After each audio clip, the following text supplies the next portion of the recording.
It is a serious problem, the likes of which we have never had. The 10-year-old boy suddenly died last month after going swimming, and now his death has been linked to the lethal drug fentanyl. It also introduces a whole set of risks to law enforcement.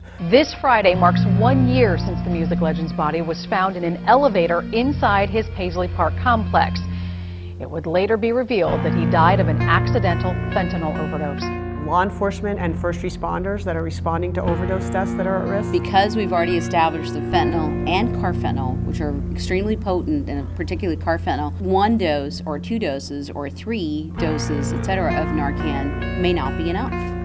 We have a real epidemic in this country of overdosing from drugs. Under that umbrella of overdosing in all drugs, you have the opioid crisis, and within the opioid crisis, you have oxycodone and codeine and all of those opioids. Then you have fentanyl, which is a unique one because it's pretty cheap, it's readily accessible, and it is hundreds of times stronger than most of the narcotics.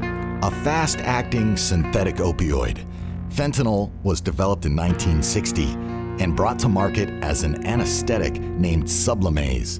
It proved extremely useful, and fentanyl's status as a go-to medication continues to this day.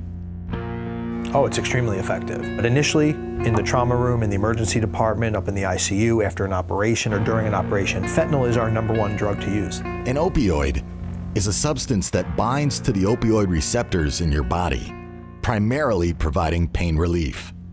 The opioid morphine, derived from the opium poppy, was first isolated in 1805. Common opioids include codeine, hydrocodone, oxycodone, methadone, and fentanyl. It's a synthetic opioid, meaning it's manufactured. It's not from nature like heroin is from a poppy. It is synthesized in the lab so that we have the availability of a medication to use that is both safe and effective, pure and regulated.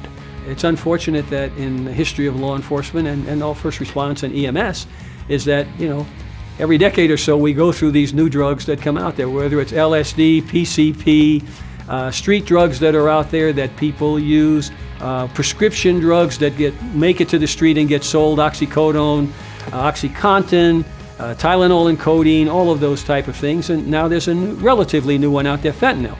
Now in the medical profession, fentanyl's been there a long time, but it's becoming more and more a drug of abuse. So historically, we have heroin. Heroin comes from a poppy. That poppy has to be harvested and manufactured into heroin. It's quite a lengthy process.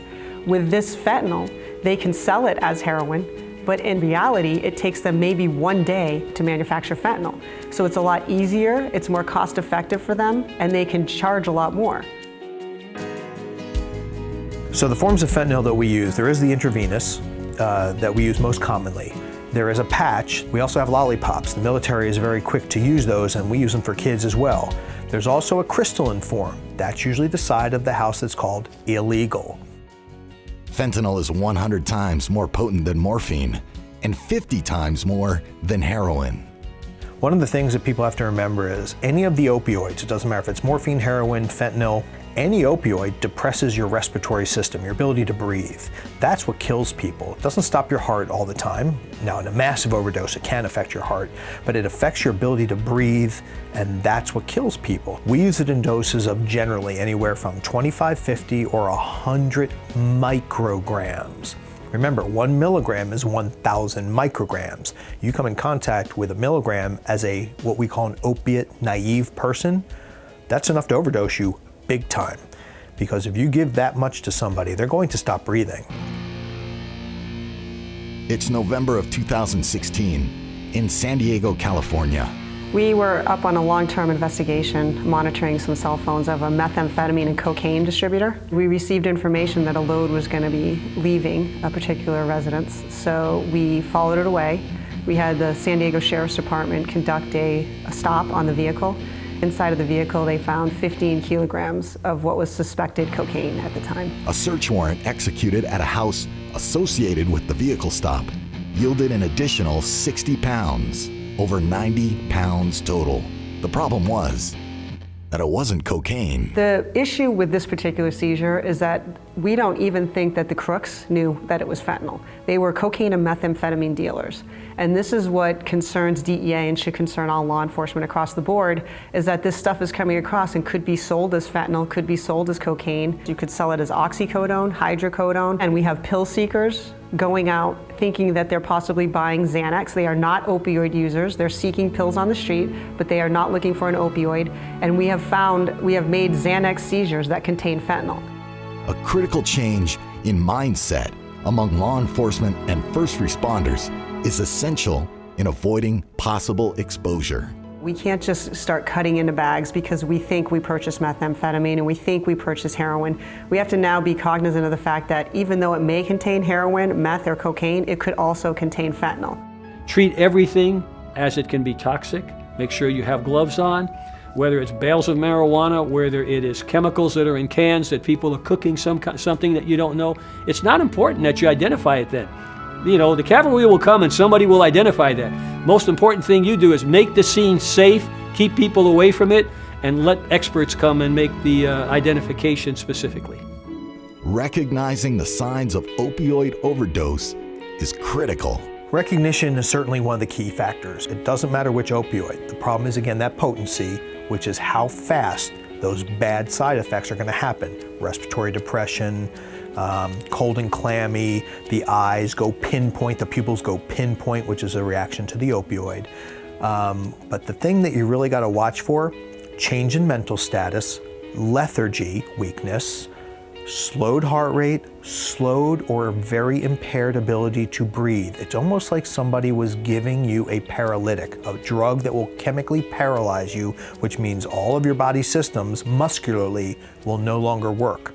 If all of a sudden they start to get a little woozy, tired, lethargic, breathing slowing down, heart rate slowing down, check their eyes real quick, that's a very good window into what's going on. If they have pinpoint pupils, the first thing you better think about is a potential exposure to one of these drugs. Your instinct is going to be to help your buddy if your buddy looks sick, your partner, whoever that is, okay? And that's fine to do. The question is, why are they feeling sick? Why did they pass out? Is there something in the room? It may not be fentanyl. So treat everything as potentially hazardous. But if one of your partners goes down, get them out of there as quickly as you can. Obviously, do the safety thing, make sure it's secure, make sure there's nobody else in the area that's going to harm you or your partner, but move him or her to a safe area and assess them. Airway, breathing, circulation. Any questions at all, and if there's a suspicion that it could be from a narcotic somehow inadvertently intoxicating them and causing them to slow their breathing down and maybe putting them in jeopardy, you hit them with Narcan right away. The problem with fentanyl is it's so potent, it takes much more of the antidote, meaning the Narcan, to counteract the effects. And this is something that we're going to have to deal with as law enforcement. So we can't just say, well, if you decide to use heroin or fentanyl, buyer beware. We have to concern ourselves with the safety of first responders, law enforcement, fire departments, because these people are going to come into contact with these drugs. Just because there's a bunch of chemicals on the table, you don't need to touch them. If they're germane to the investigation, leave it alone. Get experts to come in. If in doubt, handle everything with gloves, personal protective equipment, and don't expose yourself to any hazardous materials that's not necessary to keep a scene safe or to save a life.